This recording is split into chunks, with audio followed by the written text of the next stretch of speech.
Ray? Hello. We have with us today Professor Emeritus Steve Schwarz with the University of Rhode Island, and his co-author for this wonderful book, Kiki Latimer. Now, this book, called Understanding Abortion, is the finest compendium that I can think of with both sides of the debate. Both sides of the debate. The best people from both sides of the debate are brought in for this debate. Let me ask you, why a book on abortion? Why did you decide to write this book? Well, the book grew out of our discussions at URI in the ethics class, and I did a number of topics, and abortion was always by far the most popular topic.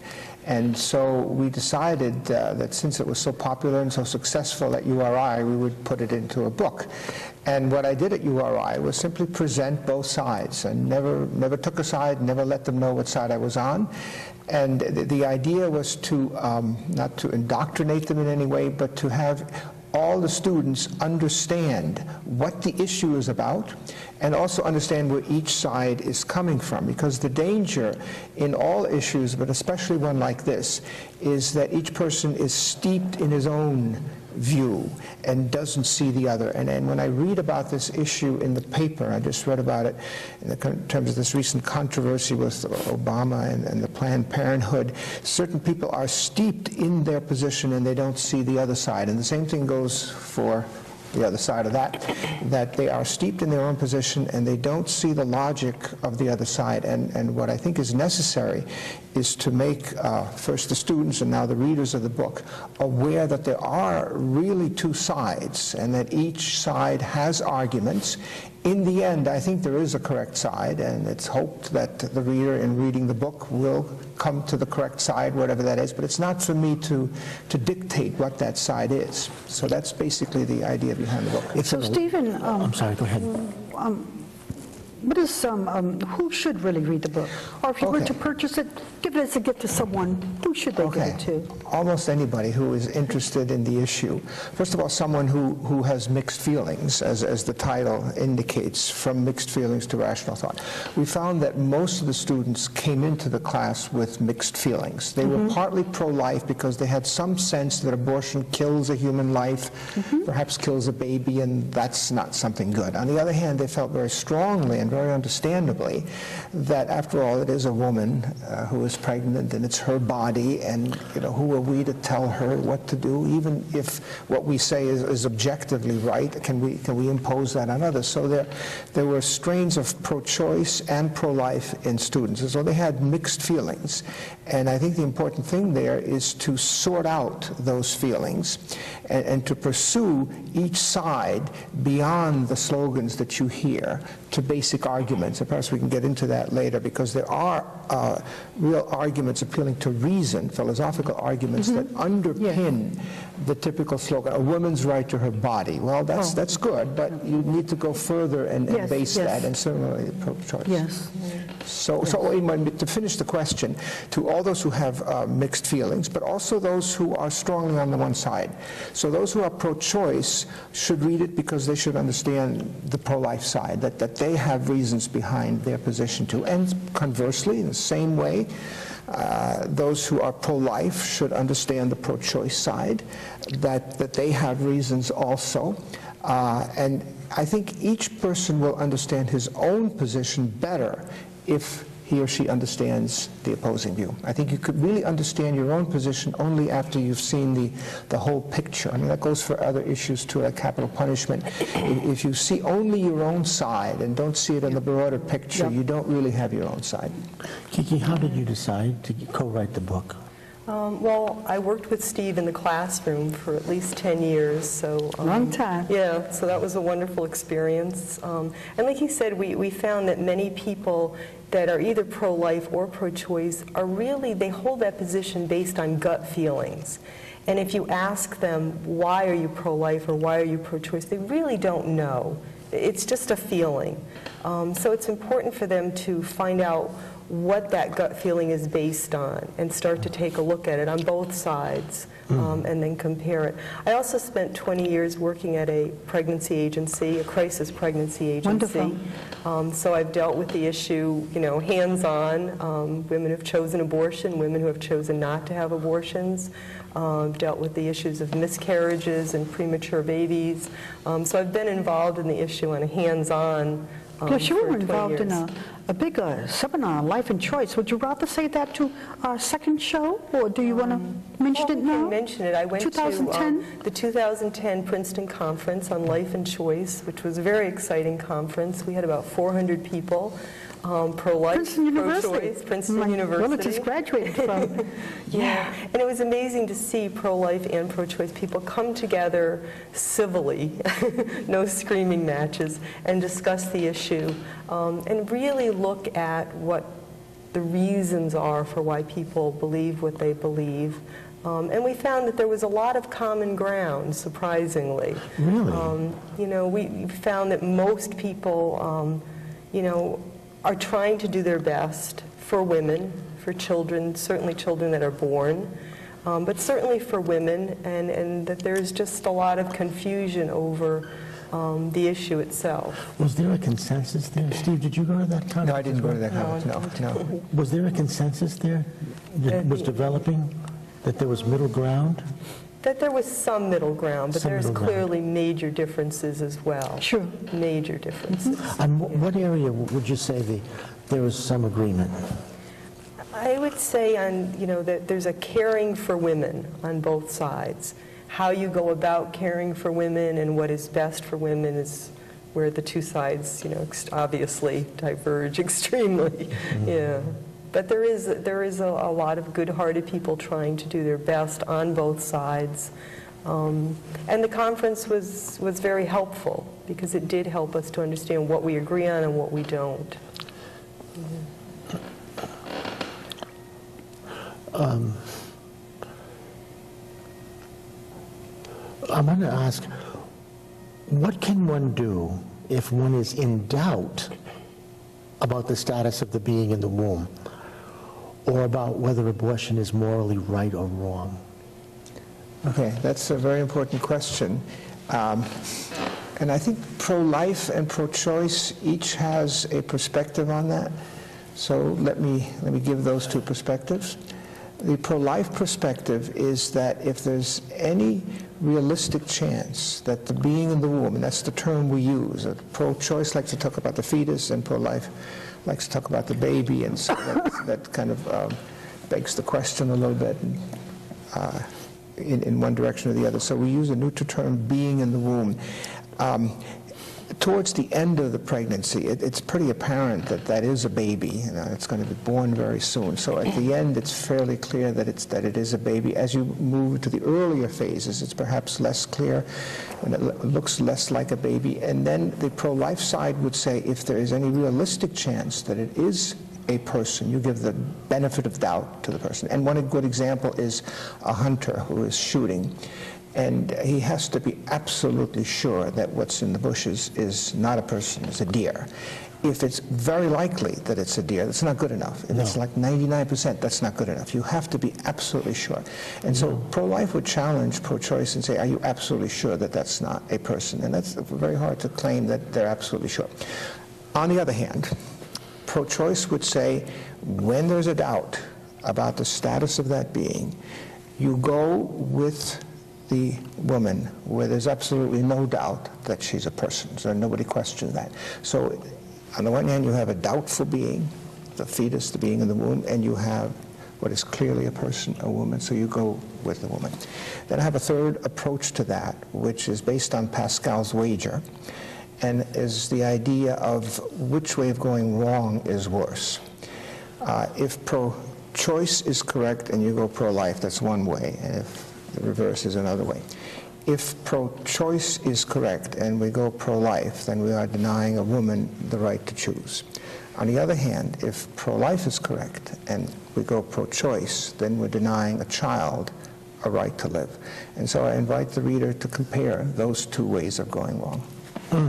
One of the things that, well, I think of it, that came out at the Princeton conference is that both pro-life and pro-choice people are very uncomfortable with abortion after the 20 weeks. You know, when you start to get into 20 to 25 weeks, even people who are strongly pro-choice in the first trimester start to get uncomfortable with it. And the more that the being in the womb starts to resemble a baby, or the more there's the possibility of viability of a preemie being born, the less comfortable pro-choice people are with abortion. And when you get into the third trimester, there was a great deal of consensus, which really surprised me, even though they still, when it comes to legislating it, it was a different matter. But there was a definite discomfort with abortion in the third trimester and the latter part. So the conscience that the Lord gave us comes right there into being there.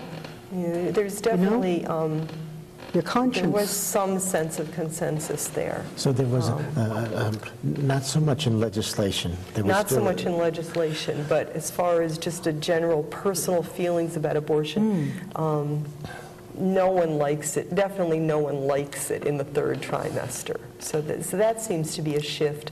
And I think some of that has come from just people's personal experience with ultrasounds, which are much more Aren't they common. something? The ultrasounds, and now they're we have amazing. 3D ultrasound. So that shift of the being in the womb, you know, what its status is, certainly changes throughout the pregnancy.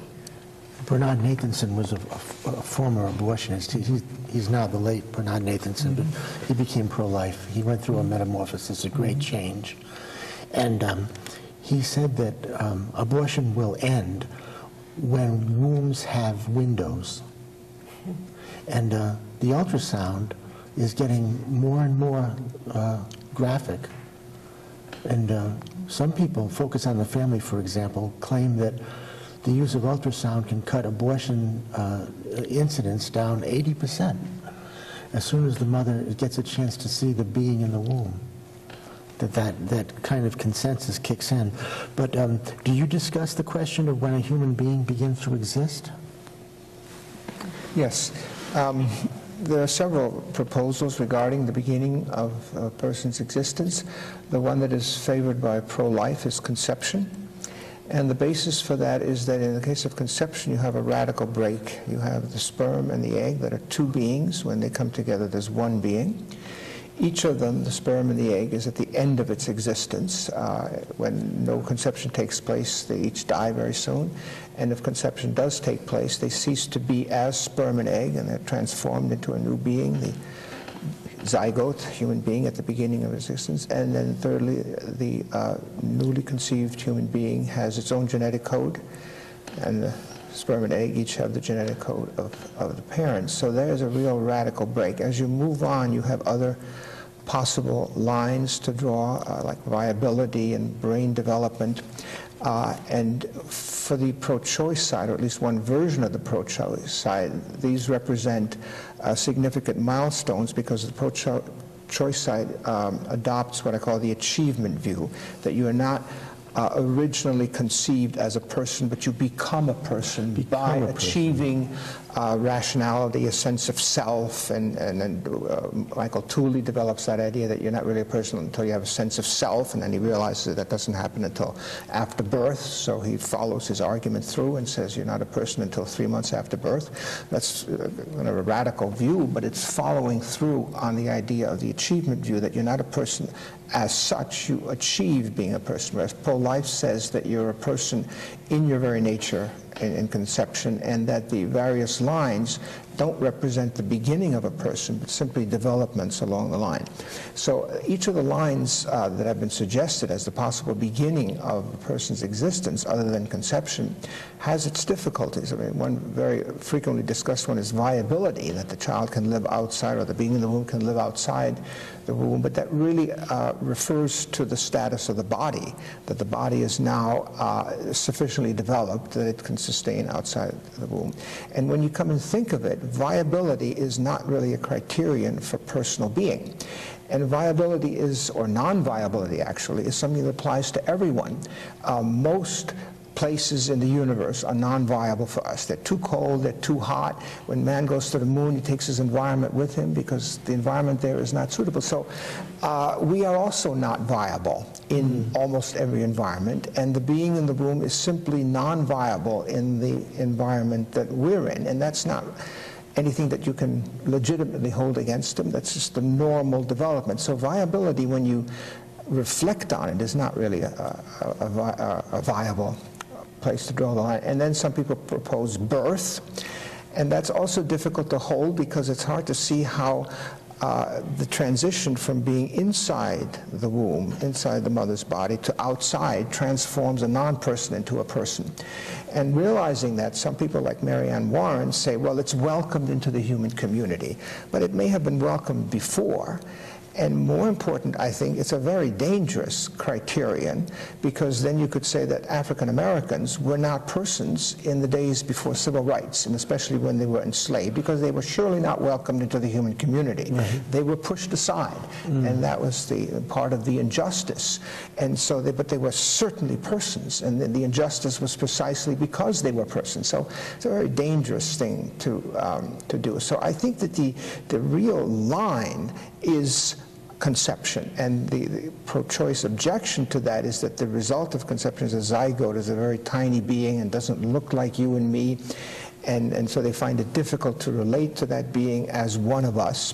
So that's kind of the other side of that claim that conception is the word viable reminds me of, I didn't get to read the book, I don't have it, but it reminds me of that, what is it, Thompson's violinist? Oh, that argument, What's that's that? a little bit of a different thing. We can get into Thompson. You want to get into the Thompson argument? Please. Yes. I didn't get to read it, I'm curious. Maybe just very briefly summarize. I mentioned earlier that the book gets behind the popular ideas and the slogans, and tries to undergird them with reasons. And the pro-life side, very briefly, is that the being in the womb is a small baby, that you and I were once little born babies, and before that we were preborn babies, that human life is a continuum, and that the existence in the womb is just the first phase of that. Similar to high school is a phase in the life of many people, and in college is another phase, and so forth. So being in the womb is certainly an earlier phase of one and the same being. The opposite view, the pro-choice position, takes one of two views, and one of them is, which I mentioned briefly, the Thule argument, the achievement view that the being in the womb is not a person because it cannot say I, and has no sense of self, it doesn't have a desire for its continued existence, so it doesn't count as a person. It's just a biological organism. And it's important to note that's what the Supreme Court decided. That's what the Supreme Court decided. That's what the Roe v. Wade decision was, is that it's not a person. Isn't that funny? Yeah. Because they did the same with African Americans in Dred Scott. Before we get back to, I want to get back to Roe v. Wade, because that's a very important point, and it contrasts with what you were asking about the Thompson and the violinist. Thompson, Judith Jarvis Thompson, wrote a very famous essay, which has been reprinted millions of times, A Defense of Abortion, where she says, in essence, she defends the pro-choice position. Pro-lifers want to say that that's a person. Fine, we'll give them that. We'll give them that. Abortion is still justified because that child, that small person, is inside the woman. He's taking up space there, and she has no duty to let him stay there. You have a right to life, but you don't have a right to be given sustenance to life. So I can't kill you, but I don't have to keep you in existence. I don't have to sustain you. And that's her analogy to the violinist. If you find yourself hooked up to a violinist and you're about to cut that link because you want to be free, and they say, oh, no, don't do that because you're going to kill him. No, I don't have to do that. I don't have to sustain him. And she makes that analogy to the woman pregnant, that the pregnant woman can say, I want to cease sustaining that child. I want to sever my links to the child, and that's what an abortion is. Pro-life says, well, maybe, I mean, it's shortening the argument here, but maybe you can withdraw support from another human being, but you can't kill that human being. So if there is a homeless person in my home, or previously homeless person in my home, and I sustain him for a while, and after a while I decide I can't do this anymore, and I say, you have to leave. So I don't sustain him anymore, I don't nourish him anymore, I don't give him a home anymore, but I can't kill him. I can't take a knife and kill him. And abortion, when you look at the methods, it cuts that being to pieces. It's a suction that tears the being in the womb apart. And so that's something very, very different from not sustaining. Well, you mentioned infanticide in your book. Yeah.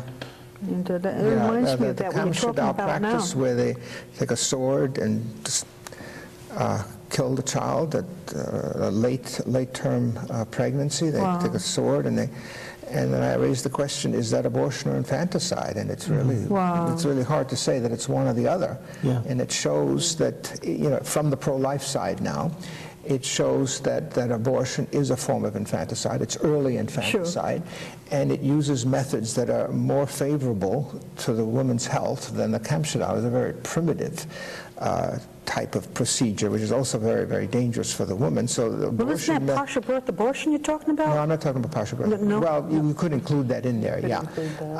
So that if you recognize, if you believe that the being in the womb is a person, then the Kamschadal practice with a sword, the abdomen of a woman, shows that abortion and infanticide are really quite similar.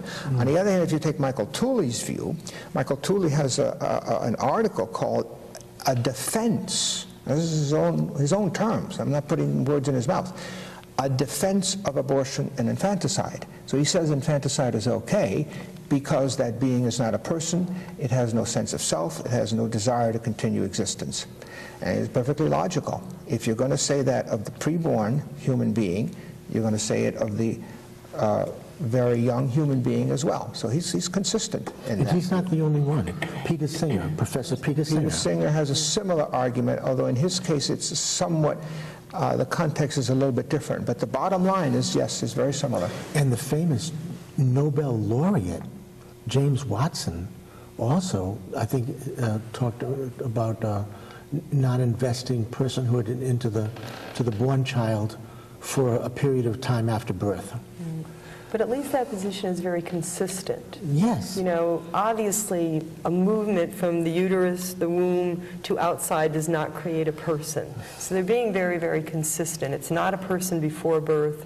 It's not a person 2 minutes after birth. Nothing happens in there during delivery that creates personhood. And so at least they're very consistent in their position. And that's one of the frightening parts about it. Jack Kevorkian, in his appeals to the courts, made an appeal to the Roe versus Wade decision. He said, well, you allow private death before birth. Why not allow me private death, voluntary private death, at the other end of the life continuum? The courts didn't find his argument compelling, but there does seem to be a consistency there, as you mentioned. Yeah, it's interesting. But on the Roe v. Wade, they made the following point, that they declared the being in the womb or the fetus to be not a person. It's not a person in the whole sense and until birth. It added in footnote 54, if the being in the womb is a person, then the appellant's case, the pro-choice side, collapses, because then the being in the womb of the fetus would be protected under the 14th Amendment, which says no person shall be denied life or due process of law. So it completely disagreed with the Thompson approach. It said that we don't think it's a person, but if it's a person, then it would have to be protected, and abortion would have to be declared illegal. And it went so far as to say that the Texas statute, which prohibited abortion except for the life of the woman, and perhaps rape and incest too, was inconsistent. Because if it's a person, you can't kill that person even for rape and incest and even the life of the woman. You have to try to save both, but you never kill one to save the other. And so it took a position that is in some ways, in its framework, very pro-life. It says, if that's a person, then these and these things follow, which is what the pro-life said. So the issue comes back to personhood. And then the remarkable thing about the Roe v. Wade decision is how they managed to come to the conclusion that it is birth that makes it a person. Because earlier in the Roe v. Wade decision, they had said when authorities on this issue disagree, the judiciary is not in a position to make a judgment. But then they did make a judgment, and they had to make a judgment, which is another point that we may want to get into, that the government can't stay neutral. I don't know whether you want to ask that question, but that's kind of follows up on that. Talk for a minute. Yeah. The Go ahead. government, You yeah. go first. I was wondering about that. Now, do you feel they should? Many people say that. And I remember once talking to the senator, the late Senator John Chafee, the father of our current governor, who gave a commencement address at URI. And I was interested in this issue at that time. And as he was walking to his car, I said, "Oh, Senator Chafee, I'd like to talk to you for a moment about this issue." And he kind of pushed me away. The government should stay out. Ooh. And that got me thinking, because it got me thinking. And the conclusion I came to is that the government cannot stay out. And the government is not out of this issue now. The government has to either protect a woman's right to choose, which is what they're doing now, or a child's right to live. So it has to come down on the one side or the other. And it's important to remember that the government is not neutral now. If you try to interfere with a woman's access to an abortion clinic, you will be arrested. And that's appropriate, consistent with the current law. Now, whether the current law, that's the part of the dispute. But given the law, that's the way it should be. So the government has to come in two related ways. One, it either protects the right of the woman to choose, which is what we have, or it protects the right of the child to live. And then it has to make a decision about when human life begins. And the Roe v. Wade is an example of that. So the Roe v. Wade court came down on birth. It could have come down on an earlier time, such as David Boonen, who says it's a little bit earlier, around 25 weeks, when the brain is sufficiently developed, or it could have come down on viability, or it could have come down even earlier, or it could have gone the way of Michael Tooley and say that human life only begins 3 months after birth. But it has to provide a cutoff point and say, up to this point, you can destroy the being, and you're not killing a person, and after this point, you can't, because after this point, it's protected by human life. So it is absurd to think that the government can't stay out. It was the same thing with the slavery issue. The government either protected slave owners unjustly, but that's what they did, and then later it protected the slaves from being enslaved. So the government very much took a stand, and it did so in the civil rights issues too. I know Senator Chafee and I had a small talk, a very brief talk, about the other ethics at the other end of about the right to suicide, and he had the same response to me. Basically, he said that the government should stay out of it. Interesting. And I think the same applies there with the physician-assisted suicide. Either a doctor is allowed to assist a patient to commit suicide, or he's not allowed to do that. I mean, you can dispute, you can argue it, on both sides, and I think it's a distinct issue. You can have, you can be for. A friend of mine is for physician-assisted suicide, but pro-life. So often they don't go together, but in this case they do. So the government either has to say okay to doctors, you can do that, or it says, as it's doing now in most states, not a few states it's allowed, but in most states, the government says, no, you may not assist someone to commit suicide. And that's taking a stand. And the issue is whether that's the appropriate stand, a reasonable stand. So really, in all these issues, the government is taking some stand. There was an interesting case. Was it Oregon? Maybe you can help me remember. There was a lady who needed expensive chemotherapy, and she went to the state for that expensive chemotherapy. I think it was something like $3,000 or $5,000 a month for her chemotherapy. But there was a suicide statute in either Oregon or is it maybe Washington State, I forget. I think Oregon was the first state that, I'm not quite sure. But we have only a minute. They gave her